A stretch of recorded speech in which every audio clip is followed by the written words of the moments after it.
Hi friends, എല്ലാവർക്കും മൂവ്മാൻ മലയാളത്തിന്റെ പുതിയ എപ്പിസോഡിലേക്ക് വീണ്ടും സ്വാഗതം. ഹൃദയം എന്ന ചിത്രത്തിന് ശേഷം വിനീത് ശ്രീനിവാസൻ തിരക്കഥെഴുതി സംവിധാനം ചെയ്ത വർഷങ്ങൾക്ക് ശേഷം എന്ന ചിത്രം കണ്ടതിന് ശേഷം എനിക്കതിൽ നിന്ന് കണ്ടെത്താൻ സാധിച്ചിട്ടുള്ള കുറച്ച് മിസ്റ്റേക്കുകളാണ്. കുറച്ച് ടെക്നിക്കൽ മിസ്റ്റേക്കുകളും ചെറിയ ചെറിയ കണ്ടന്റിൻ്റെ മിസ്റ്റേക്സും ഇല്ലോജിക്കലായിട്ടുള്ള മിസ്റ്റേക്സും എല്ലാമാണ് ഈ വീഡിയോയിലൂടെ ഞാൻ നിങ്ങളുമായി ഷെയർ ചെയ്യാനായി പോകുന്നത്.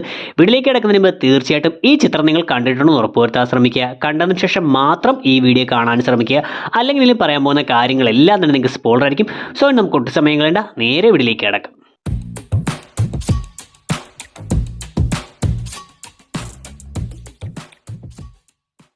സിനിമയുടെ തുടക്കത്തിൽ വർഷങ്ങൾക്ക് മുന്നേയുള്ള കഥ കാണിക്കുന്ന സമയം വേണു ഒരു പെൺകുട്ടിയോട് ചോദ്യപേപ്പറിലെ സംശയങ്ങൾ ചോദിക്കാനായി വരികയും ആ പെൺകുട്ടിയും കൂട്ടുകാരിയും വേണു തന്നോട് പ്രണയം പറയാനായി വന്നുവെന്ന് തെറ്റിദ്ധരിക്കുകയും ചെയ്യുന്ന സീനിൽ വേണു ആ പെൺകുട്ടിയുടെ അടുത്ത് വന്ന് സംസാരിക്കുമ്പോൾ തൊട്ടടുത്ത് നിൽക്കുന്ന കൂട്ടുകാരി പ്രേമം അസ്ഥിക്ക് പിടിച്ചിരിക്കുകയാണ് എന്ന് കൂട്ടുകാരിയോട് പറയുന്നതായി കാണിക്കുന്നുണ്ട്.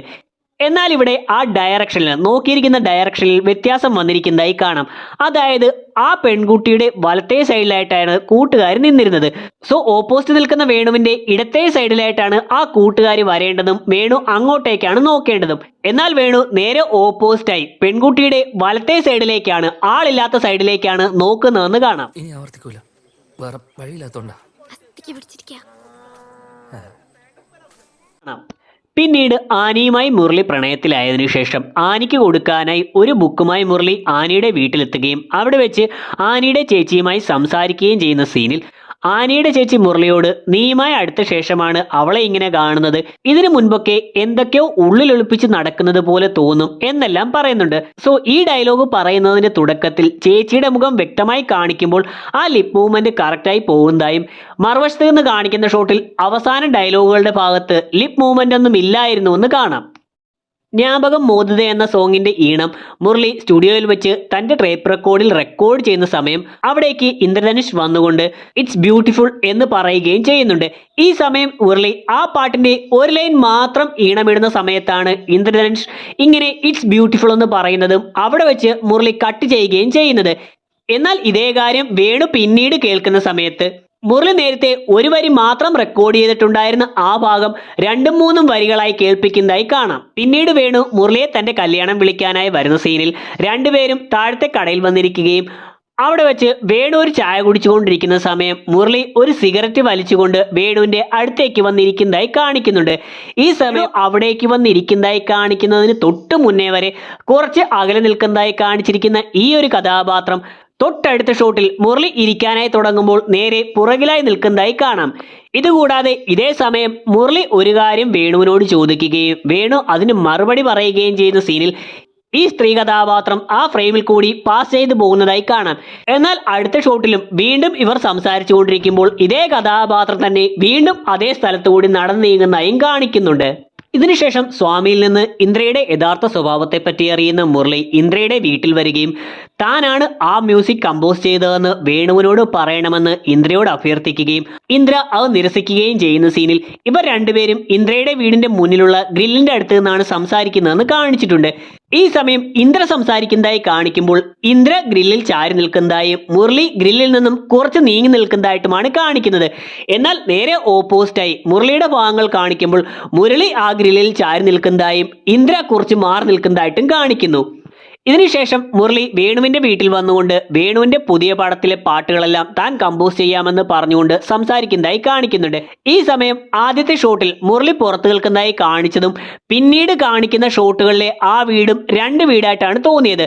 കാരണം മുരളി അവിടെ നിന്ന് ഇറങ്ങിപ്പോകുമ്പോഴും പിറ്റേന്നുമെല്ലാം ആ വീടിന്റെ മുൻവശം കാണിക്കുമ്പോൾ അതിന്റെ മുൻവാതിലിന്റെ നേരെ ഫ്രണ്ടിലായി ഒരു ഭിത്തി പോയിരിക്കുന്നതായി കാണാം. എന്നാൽ മുരളി ആ രാത്രിയിൽ പുറത്തുനിന്ന് സംസാരിക്കുന്നതായി കാണിക്കുമ്പോൾ അവിടെ അങ്ങനെ ഒരു ഭിത്തി ഉള്ളതായി കാണിക്കുന്നില്ല. പകരം കുറച്ച് നീങ്ങി ഒരു തൂണുള്ളതായി മാത്രമാണ് കാണിച്ചിരുന്നത്. അടുത്തതൊരു ഡൗട്ടാണ്, അത്ര ഉറപ്പൊന്നുമില്ല. അതായത് ഈ സീനിന് ശേഷം മുരളി ആ കാസറ്റ് മുറ്റത്തേക്ക് വലിച്ചെറിഞ്ഞ് പോകുന്നതായി കാണിക്കുന്നുണ്ട്. പിറ്റേന്ന് വേണു ആ കാസറ്റ് എടുത്തുകൊണ്ട് ടേപ്പ് റെക്കോർഡിൽ ഇട്ട് വർക്ക് ചെയ്യിക്കുന്നതായും കാണിക്കുന്നുണ്ട്. സോ ഈ സമയം മുരളി പുറത്തേക്ക് എറിയുന്ന സമയം അവിടെ നല്ല മഴ പെയ്യുന്നതായി കാണിച്ചിരുന്നു. സോ അത്രയും മഴയത്തെല്ലാം മുറ്റത്ത് കിടന്നിട്ടും പിറ്റേന്ന് യാതൊരു കുഴപ്പവുമില്ലാതെ കാസറ്റ് വർക്ക് ചെയ്യിക്കുന്നതായിട്ടാണ് കാണിച്ചത്. അതിന്റെ പുറത്ത് പറ്റിയിരിക്കുന്ന പൊടിയും വെള്ളമെല്ലാം വേണു തുടയ്ക്കുന്നതായി കാണിച്ചിട്ടുണ്ട്.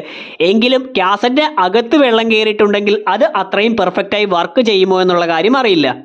പിന്നീട് ഇവരുടെ ജീവിതഗാഥകളെ എന്ന പേരുള്ള സിനിമയുടെ പാട്ട് നടക്കുന്ന സമയത്ത് ഈ ജീവിതഗാഥകളെ എന്ന പാട്ടിന്റെ റെക്കോർഡിംഗ് സെക്ഷനിൽ മുരളിയും ആനയും പരസ്പരം നോക്കുന്നതായും വേണു ആ കാര്യത്തെപ്പറ്റി സംസാരിക്കുന്നതായും കാണിക്കുന്നുണ്ട്. സോ ഈ സമയം ഇവർ പരസ്പരം നോക്കുന്നതായി കാണിക്കുന്ന ആ സീനുകളിൽ ഒരു ഷോട്ടിൽ മുരളിയുടെ നേരെ പുറകിലായി ആനി നിൽക്കുന്നതായും എന്നാൽ തൊട്ടടുത്ത ഷോട്ടിൽ ആസിഫ് അലിയുടെ ജോൺ എന്ന കഥാപാത്രത്തിന്റെ പുറകിലായിട്ടാണ് ആനി നിൽക്കുന്നതെന്നും തൊട്ടടുത്ത ഷോട്ടിൽ വീണ്ടും മുരളിയുടെ നേരെ പുറകിലായും അടുത്ത ഷോട്ടിൽ ജോണിന്റെ പുറകിലായും ആനി നിൽക്കുന്നതായും മാറി മാറി കാണിക്കുന്നുണ്ട്.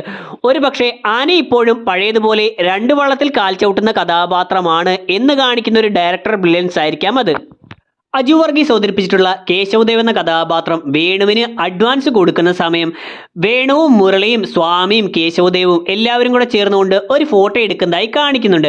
പിന്നീട് വർഷങ്ങൾക്കിപ്പുറം ജയൻ കേശവദേവ് എന്ന കേശവദേവിന്റെ മകനായിട്ടുള്ള കഥാപാത്രം ഇതേ ചിത്രം നോക്കുന്നതായും കാണിക്കുന്നുണ്ട്. സോ ഇവിടെ രണ്ടിടത്തും ഒരേ ചിത്രം തന്നെയാണെന്നാണ് അവർ ഉദ്ദേശിച്ചിരിക്കുന്നത്. എന്നിരുന്നാൽ പോലും ആ സ്വാമി എന്ന കഥാപാത്രത്തിന്റെ എക്സ്പ്രഷൻസിൽ ഈ രണ്ട് ചിത്രങ്ങളിലും വ്യത്യാസം വന്നിരിക്കുന്നതായി കാണാം. ഒന്നിൽ കുറച്ചുകൂടി സന്തോഷത്തോടെ കൈ മുന്നിലേക്കെല്ലാം വെച്ചുകൊണ്ട് കുറച്ചുകൂടി സന്തോഷത്തോടെ നിൽക്കുന്ന സ്വാമിയെയും മറ്റേതിൽ കുറച്ച് നോർമലായി നിൽക്കുന്ന സ്വാമിയെയുമാണ് നമുക്ക് കാണാനായി സാധിക്കുന്നത്. പിന്നീട് തോന്നിയിട്ടുള്ള മറ്റൊരു കാര്യം മുരളിയും വേണുവും അത്രയും വർഷങ്ങൾ പിരിഞ്ഞിരിക്കാനായിട്ട് വന്നിട്ടുള്ള വലിയൊരു കാരണം ജ്ഞാപകം മോദി എന്ന പാട്ട് താൻ ചെയ്തതാണ് എന്ന് ഇന്ദ്ര സമ്മതിക്കാതിരുന്നതാണ്. അതായത് അവിടെ മുരളിക്ക് അതിന്റെ ക്രെഡിറ്റ് ഒന്നും വേണ്ട, പകരം താനാണ് അത് ചെയ്തതെന്ന് വേണുവിനെ അറിയിക്കുക എന്നുള്ള കാര്യം മാത്രമാണ് മുരളി ഇന്ദ്രയോട് പറയുന്നത്. സോ ഈ കാര്യം ഇന്ദ്ര നിഷേധിക്കുകയും അതുവഴിയാണ് പിന്നീട് ഇവർ തമ്മിൽ ഉടക്കുന്ന സ്റ്റേജിലേക്കും പോകുന്നത്. എന്നാൽ ഇതിനുശേഷം ആ കാസ്റ്റ് അവിടെ ഇട്ട് പോകുന്നതിലൂടെ വേണു ഈ സത്യങ്ങൾ അറിയുകയും ചെയ്യുന്നുണ്ട്. എങ്കിൽ പിന്നെ തനിക്ക് മറ്റു ക്രെഡിറ്റ് ഒന്നും വേണ്ട, വേണുവിനെ ഈ കാര്യം അറിയിച്ചാൽ മതിയായിരുന്നുവെങ്കിൽ ഇത്രയും അടുത്ത സുഹൃത്തായിട്ടുള്ള മുരളിക്ക് ആ കാര്യം നേരിട്ട് പറയുകയും വേണു അത് വിശ്വസിക്കുകയും ചെയ്തേനെ. ഇനി അതില്ല എങ്കിൽ കൂടി ആ കാസ്റ്റ് നേരെ കൊണ്ടുവന്ന് കൊടുത്ത് താനാണ് ആ പാട്ട് ചെയ്തതെന്ന് വേണുവിനെ അറിയിച്ചിരുന്നുവെങ്കിൽ കൂടി ഒരു പ്രശ്നവുമില്ലാതെ ഇവർക്ക് ഒന്നിച്ചു പോകാനും സാധിച്ചേനെ. സോ എന്തുകൊണ്ടാണ് മുരളി അത് വേണുവിനോട് നേരിട്ട് പറയാതിരുന്നത്, അല്ലെങ്കിൽ പറയാൻ കഴിയാതെ പോകുന്നത് എന്നതിനൊന്നും ഒരു വ്യക്തമായ റീസൺ ഒന്നും തന്നിട്ടില്ല. സിനിമയിലെ മറ്റു പാളിച്ചകളിൽ പ്രധാനമായിട്ട് എനിക്ക് തോന്നിയത് എല്ലാവരും പറയുന്നത് പോലെ തന്നെ മേക്കപ്പ് സെക്ഷനാണ്. പ്രത്യേകിച്ച് സെന്തിൽ എന്ന കഥാപാത്രത്തിന്റെ മേക്കപ്പ് ഒക്കെ പോലെ 50 വർഷങ്ങൾക്ക് മുന്നേ കാണിച്ചിട്ടുള്ള ആ ഒരു 10-20 വയസ്സുള്ള സെന്തിലും 50 വർഷങ്ങൾക്കിപ്പുറമുള്ള 70 വയസ്സുള്ള സെന്തിലുമെല്ലാമായി യാതൊരു വ്യത്യാസവുമില്ലാതെ മുടി അവിടെ ഇവിടെയെല്ലാം ഒന്ന് വെളുപ്പിച്ചിട്ടുണ്ട് എന്നുള്ളതല്ലാതെ ശബ്ദത്തിലോ ശരീരത്തിലോ മുഖത്തെ ചുളിവുകളിലോ യാതൊരു വ്യത്യാസവും കൊണ്ടുവന്നിരിക്കുന്നതായി കാണിച്ചിട്ടില്ല. മറ്റൊന്ന് സിനിമയിൽ വന്നിട്ടുള്ള ചില കോമഡികളാണ്. അതായത് നിവിൻ പോളി വന്നതിന് ശേഷമാണ് സിനിമയിൽ കുറച്ചെങ്കിലും ത്രില്ലടിപ്പിക്കുന്ന സീനുകളെല്ലാം വന്നിരുന്നത്. കുറച്ച് നല്ല കോമഡികളും വന്നിട്ടുണ്ട്. എന്നാലും ചില നേരത്ത് നിതിൻ മോളി എന്ന ഈ കഥാപാത്രത്തിന്റെ കൗണ്ടറുകൾ കുറച്ച് അരോചകമായിട്ട് അല്ലെങ്കിൽ കുറച്ച് ഓവറായി തോന്നിയിട്ടുണ്ട്. ഉദാഹരണത്തിന് ജീവിതഗാഥകളെ എന്ന ഈ ചിത്രം ഒരു മുഴുനീള കോമഡി ചിത്രം പോലെയാണ് കാണിക്കുന്നത്. ഒരുപാട് ചിരിക്കാനുള്ള സീനുകൾ ഉണ്ടെന്ന് ചിത്രത്തിൽ തന്നെ കാണിക്കുന്നുണ്ട്. സോ ഈ ചിത്രത്തിൽ അഭിനയിച്ചിട്ടുള്ള നിതിൻ മോളി എന്ന ആ കഥാപാത്രം തിയേറ്ററിൽ ഇരുന്നുകൊണ്ട് ഇതിൽ കോമഡി ഉണ്ടായിരുന്നു എന്നെല്ലാം ചോദിക്കുന്നുണ്ട്. സോ ഒരു പടത്തിൽ മുഴുവനായി അഭിനയിച്ച അയാൾക്ക് ആ പടത്തിൽ കോമഡി ഉണ്ടോ എന്ന് പോലും അറിയത്തില്ല എന്നുള്ള രീതിയിലാണ് കാണിച്ചിരിക്കുന്നത്.